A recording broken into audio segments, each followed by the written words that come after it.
আমিও দেখছি এর শেষ কোথায়।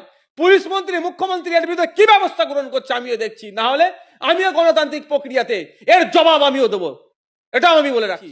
যদি এর বিহিত না হয় আমিও গণতান্ত্রিক প্রক্রিয়ায় চ্যালেঞ্জ জানাচ্ছি, এর কিভাবে এটাকেও কি করতে হয় সেটা আমি গণতান্ত্রিক প্রক্রিয়াতে আমি সময়ের সাথে সাথে দেখো। গতকাল যে ঘটনা ঘটেছে বাংলার জন্য লজ্জাজনক। পাঁচজন গরু ব্যবসায়ীকে রীতিমতো পিটিয়ে মারা হয়েছে এবং গাড়িওয়ালা চাচাকে মাথায় মেরে মাথা ফাটিয়ে দেওয়ার চেষ্টা এবং রাস্তায় সবার সামনে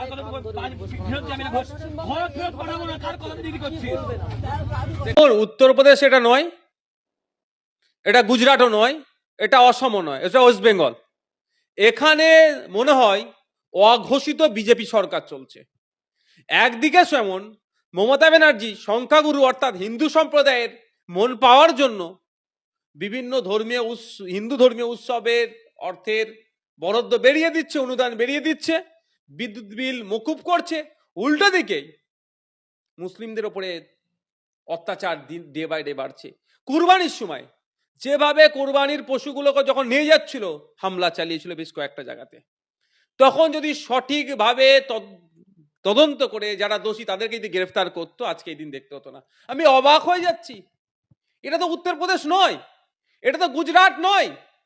সে শওকত মোল্লা যে যারা ফিরাদ হাকিমরা বারবার বলে এ মাটিকে উত্তরপ্রদেশ হতে দেব না, এ মাটিকে গুজরাট হতে দেব না, সেই বাংলার মাটিতে দাঁড়িয়ে কিভাবে বৈধ কাগজপত্র থাকার পরেও গরু ব্যবসায়ীগুলোর উপর আক্রমণ চালালো। ড্রাইভারও বাদ যায়নি, সে বেচারির দোষ কি আছে? সে তার পেশা গাড়ি চালানো, তার জন্য রোজে একটা 300 টাকা 500 টাকা 700 টাকা হয়তো খুব বেশি পায়, তাকেও মারধর করা হয়েছে এবং তার গলায় দড়ি ফেলে তাকে ফাঁসি দিয়ে দেওয়ার চেষ্টা করেছিল। প্রাণে মানে ভাগ্যক্রমে ওরা প্রাণে বেঁচেছে, এখনো পর্যন্ত গ্রেফতার হলো না কেন?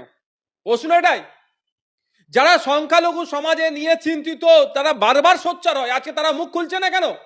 এটা যদি উত্তরপ্রদেশ হতো, মধ্যপ্রদেশ হতো, গুজরাট হতো, এতক্ষণ মনে আমাদের রাস্তায় মিছিল নেমে যেত পশ্চিমবাংলাতে যে ওখানকার সংখ্যালঘুদের মুসলমানদের উপর অত্যাচার হচ্ছে কেন।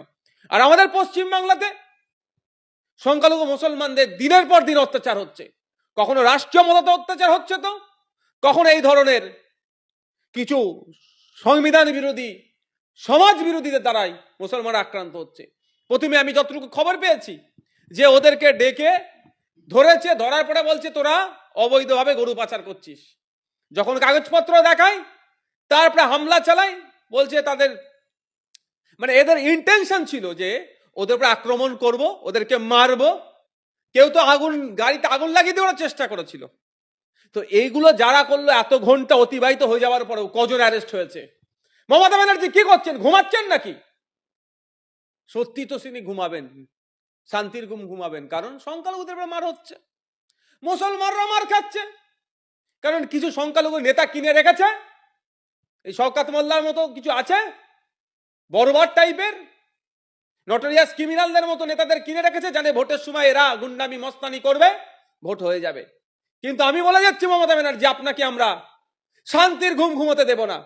এই পশ্চিমবাংলার সম্প্রীতির মাটিকে যারা বিনষ্ট করার চেষ্টা করছে, হিন্দু মুসলিম নির্বিশেষে আপনার বিরুদ্ধে আমরা সোচ্চার হব, কারণ আপনি আমাদের পুলিশ মন্ত্রী, আপনি আমাদের মুখ্যমন্ত্রী। কেন এখনো পর্যন্ত ওই অসভ্য বর্বরের দলেদের যারা এই অন্যায়গুলো করেছে গ্রেফতার করা হলো না? বিক্রি করছিস গরু? হ্যাঁ, কে আছে?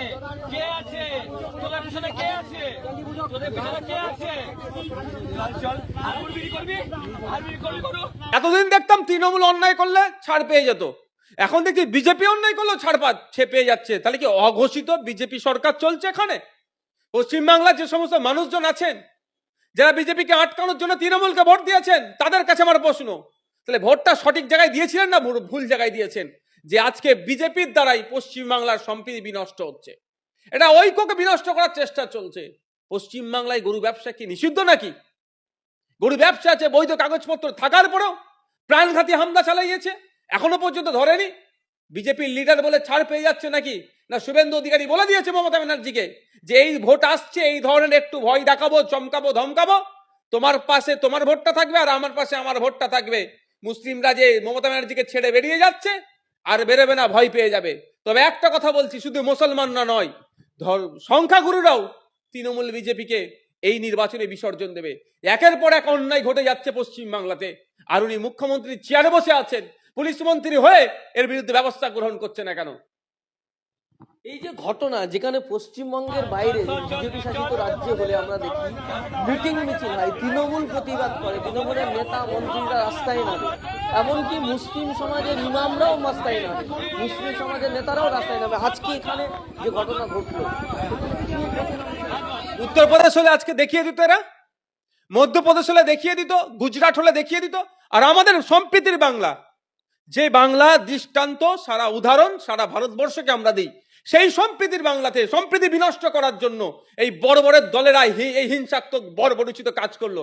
এর বিরুদ্ধে তো নামা রাস্তায় দরকার, প্রতিবাদ করা দরকার শান্তিপূর্ণ প্রক্রিয়ায়, গণতান্ত্রিক প্রক্রিয়াতে। দুর্ভাগ্য সেটা করছে না, চাটুকারিতা করতে ব্যস্ত। তবে একটা আমিও দেখছি, এর শেষ কোথায়? আমিও দেখছি এর শেষ কোথায়। পুলিশ মন্ত্রী মুখ্যমন্ত্রী এর বিরুদ্ধে কি ব্যবস্থা গ্রহণ করছে আমিও দেখছি। না হলে আমিও গণতান্ত্রিক প্রক্রিয়াতে এর জবাব আমিও দেবো, এটাও আমি বলে রাখছি, এর জবাব আমিও দেবো। এগুলো মেনে নেওয়া যায় না। মানুষ রুজি রুটি নেয়, আজকে ব্যবসা নয়, কাজের মূল্যায়ন নাই, ভিন্ন রাজ্যে চলে যেতে হচ্ছে, আবার ওখানে বাংলায় কথা বলছে বলে মার্কে ফিরে আসতে হচ্ছে। এখানে আমাদের রাজ্যে যখন ব্যবসা করছে বৈধ পন্থায়, কাগজপত্র থাকার পরেও তারপরে আক্রমণ হচ্ছে, আর মুখ্যমন্ত্রী নাকে তেল দিয়ে ঘুমাচ্ছেন। এই শান্তির ঘুম ঘুমোতে দেব না।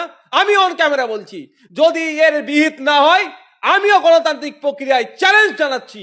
এর কিভাবে এটাকেও কি করতে হয় সেটা আমি গণতান্ত্রিক প্রক্রিয়াতে আমি সময়ের সাথে সাথে দেখাবো।